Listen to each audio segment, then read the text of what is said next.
Vine a Comala porque me dijeron que acá vivía mi padre, un tal Pedro Páramo. En México, el tercer domingo de junio celebramos el Día del Padre, una fecha destinada a celebrar a todos esos progenitores amorosos que forman parte de la vida de sus vástagos. Los padres también están muy presentes en los libros, pero en lugar de hablar de los mejores padres literarios, preferí darle la vuelta y hablar de los peores, de esos que traumaron y marcaron a sus hijos con sus acciones y que mejor les hubieran hecho un favor no formando parte de sus vidas. El primero de ellos es el antiguo duque de Hastings en El Duque y yo, de Julia Quinn. Este tipo es un aristócrata arrogante que ve como su misión de vida pues engendrar un heredero, y lo hace a pesar de que eso le termina costando la vida a su esposa, y nace Simon, nuestro protagonista, lo cual tiene a este duque muy feliz hasta que su hijo empieza a crecer y se da cuenta de que ha llegado a los 4 años y no habla, lo cual lo convierte en un padre tiránico. Primero se desentendió un poco porque ni modo de que él se encargara de educar al niño, ¿verdad? Para eso está el personal. Y él iba a llegar pues ya cuando el niño estuviera más crecidito para forjarlo. Y cuando descubre que su hijo no puede hablar, enloquece y lo maltrata mucho, y después se borra de su vida cuando descubre que Simon en realidad sí habla, lo que pasa es que tartamudea y le dice a medio mundo, a toda la sociedad, a quien quiera escucharlo, que su hijo murió. Esto marca profundamente a su hijo y la cosa se pone peor para Simon cuando pasan los años y él se gana un lugar en la sociedad por su personalidad y su inteligencia, y resulta que su padre decide: ¡hijo mío, ven a mis brazos! Ajá, sí, le causas un montón de traumas al hijo y luego como si no hubiera pasado nada. El siguiente es León, de Los fantasmas de Fernando, de Jaime Alfonso Sandoval. Fernando es un chico que está viviendo 3 meses de muy mala suerte y está muy triste por esa situación cuando le avisan que su papá murió y ha heredado un hotel, pero pues para ello tiene que ir a hacer unos trámites, y ahí descubre que su papá no ha muerto, está muy grave en el hospital pero todavía no muere, entonces tiene que esperar a que llegue el final porque no quiere reunirse con su padre, a quien vio por última vez hace unos años. Mientras pasan los días, empieza a recordar un viaje que hizo con su padre y cómo era la relación con él y por qué no quiere verlo. Y es que Fernando nos deja claro que no es que odie a su papá, sino que en algún momento le tuvo muchísimo miedo, porque su padre tenía una personalidad muy explosiva, agresiva, y que todo se detonaba de la nada con unos cambios de humor muy drásticos y que no contribuyó a la estabilidad familiar y emocional. Que en realidad hay una enfermedad mental involucrada en el comportamiento de León, pero vamos, le dio una infancia muy inestable a Fernando y de alguna manera lo marca por otra razón. El padre de Gerard Conley en Boy Erased, de Gerard Conley. Este libro es una autobiografía, aunque está centrada en un periodo muy específico de la vida de Gerard, porque él es gay y creció en el llamado Cinturón de la Biblia, específicamente en Arkansas, con un padre al que amaba y admiraba, pero era un pastor bautista, y por ende, por toda esa carga religiosa con la que creció y por sus padres, él sentía muchísimo miedo y muchísima ansiedad por su orientación sexual, porque habla un poco sobre la importancia de la representación en los medios de comunicación, porque todo lo que él veía es que los gays eran pervertidos, eran horribles, y él se sentía muy mal por eso, y cuando su violador lo saca del closet, se enfrenta con el rechazo de sus padres, pero más allá de eso, su padre, a quien amaba, que era su todo, su héroe, le condiciona su amor y su educación a cambio de que vaya a una terapia para quitarse lo gay. Una terapia que él define como tortura y que en muchos casos provoca estrés postraumático, y cómo esa situación lastima su relación con su padre. En la actualidad ellos tienen una relación, pues digámosle que cercana, aunque nunca ha vuelto a ser lo que fue antes de su salida forzada del closet, porque su padre de alguna manera ha tomado la postura de, bueno, ok, sí, nos equivocamos en enviarte a ese lugar, pero pues la orientación sexual sigue siendo una opción, ¿eh? Y como este padre no lo ha apoyado del todo porque eso minaría su posición como párroco en esta iglesia bautista, que para este padre es mucho más importante que la felicidad de su hijo. Enji Todoroki Endeavor de Boku no Hero Academia de Kohei Horikoshi. La primera vez que aparece Endeavor lo aborrecí porque Endeavor era el héroe número 2 y siempre estuvo obsesionado con ser el número 1, es decir, ocupar el puesto de All Might, pero cuando se da cuenta de que no va a poder vencerlo, planea como una estrategia diferente y opta por un matrimonio por dones, es decir, se casa con alguien que tiene un don compatible y que puede dar herederos poderosos. Y Shoto es, pues, su joya más preciada de ese experimento.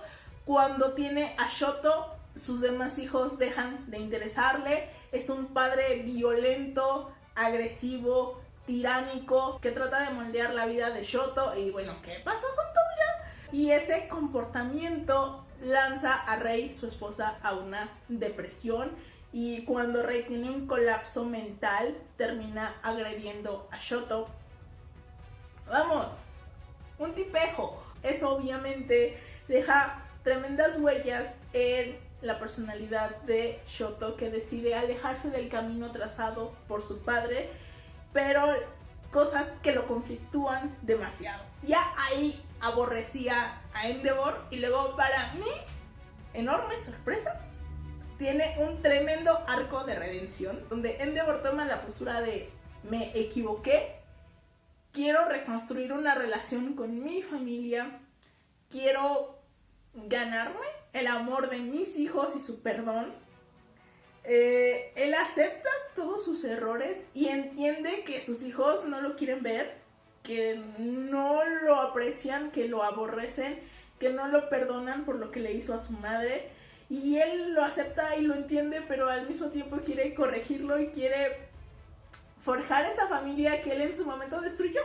Horikoshi lo hace tan bien con este arco que un personaje que de verdad aborrecí cuando apareció, si mi teoría se confirma y es uno de los personajes que cae, me va a doler. Por la gran evolución que tiene como personaje de tomar conciencia de todo lo que hizo mal y tratar de remediarlo y aceptar que a lo mejor, pues por mucho que tenga buenas intenciones, tal vez nunca logre el perdón de sus hijos. Carlos de Negri de El vendedor de silencio de Enrique Serna. Uno de mis libros favoritos del año pasado, aunque en realidad lo escuché en audiolibro, y tremendo tipejo era Carlos de Negri, tremendo tipejo. Era un tipo violento, misógino, un alcohólico. Era el chayotero mayor, es decir, un periodista al servicio del régimen que pues recibía mucho dinero, muchas dádivas para siempre hablar bien del presidente, para pegarle a los enemigos del presidente o de los otros políticos de turno que pues iban y le ofrecían cierto dinerito, sus tierras, sus propiedades, para que hablara a favor de ellos o hablara en contra de los otros. Y bueno, así forjó muchísimo poder y siempre se salía con la suya. Casi mata a su hijo porque iba borracho cuando lo llevaba en el auto y lo traumatizó porque este hijo tenía una personalidad pues tímida, introvertida, como muy insegura por todo lo que vivió en su casa, y eso lo enfurecía y trataba horrible al niño. O tiene a su otra hija, que creo que es Danae, que es fruto de una violación que él comete a una empleada doméstica, y que bueno, pues como la culpa católica, porque él era muy religioso, muy guadalupano, decide que pues se queda con la niña porque la madre muere y pero pues ni modo que la eduque, ¿verdad? Entonces la manda lejos y después cuando la tiene en su casa se desapega de ella o la consiente pero no le dedica tiempo, y en cambio la hija tiene que ver todos los arrebatos violentos de su padre, aunque los hijastros tampoco es como que se lleven la mejor parte, porque viven un miedo constante del ver el maltrato al que somete a su mamá y cómo un día ellos de noche tienen que escapar por la azotea y refugiarse donde pueden porque Carlos de Negri va con la pistola para matarlos a todos, a la esposa y a los niños. De verdad, un tremendo tipejo. Gendo Ikari de Neon Genesis Evangelion de Yoshiyuki Sadamoto, basado en la historia de Hideki Anno. Un tipo para el que su hijo es una herramienta más, que es necesario para su plan de salvar el mundo, pero también forma parte de un plan más grande. Y aunque te debe entender que Ikari quiere a su retorcida manera a su hijo y que en realidad se alejó de él para protegerlo, eso no significa que no esté dispuesto a utilizarlo en su propio beneficio y no le importe arriesgar la vida o la integridad emocional de su propio hijo y lo someta a no solo peleas, sino situaciones muy fuertes, como el casi torturarlo para que casi mate a su mejor amigo. Y finalmente, el padre de Entre los Rotos de Alaide Ventura Medina. Ya hablábamos de violencia en El Vendedor de Silencio y aquí vuelve a estar presente porque este padre violento es el que marca toda la historia, es el que marca a Julián y a su hermana, que es quien nos narra esta historia.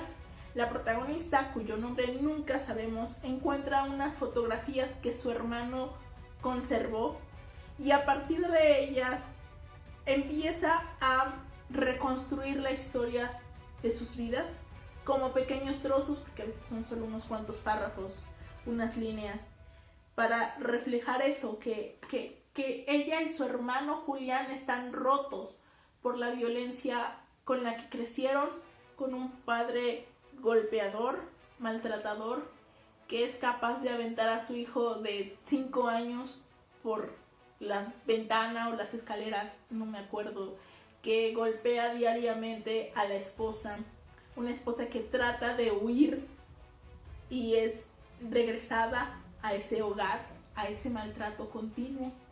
Un maltrato que deja unas huellas imborrables en los protagonistas. Un tipo que cuando no puede evitar el divorcio se convierte en ese hombre que castiga a la mujer por haberse atrevido a dejarlo y no pasa la pensión, o está poniendo trabas a todo por venganza y no le importa llevarse entre las patas a sus hijos porque lo que él quiere es salirse con la suya. Y cómo este maltrato los rompió de tantas maneras. Nuestra protagonista tiene emociones conflictivas con su padre porque lo odia, pero al mismo tiempo quiere como ganarse su aprecio, ganarse su amor, demostrarle que puede contar con ella, mientras que el hijo pues enfrenta la relación de otra manera por todo lo que vivió. Y no, o sea, es un librazo y terminé llorando con el final porque creo que si eres fruto de un divorcio traumático, este libro te va a sacudir, pero por completo. Y no, o sea, maldito, de verdad. Casi quería meterme en el libro y golpear a este maldito. Eso fue todo por el día de hoy. Espero que este video les haya gustado y a ver cuáles otros pésimos padres literarios recuerdan. Nos vemos en el siguiente video. Adiós.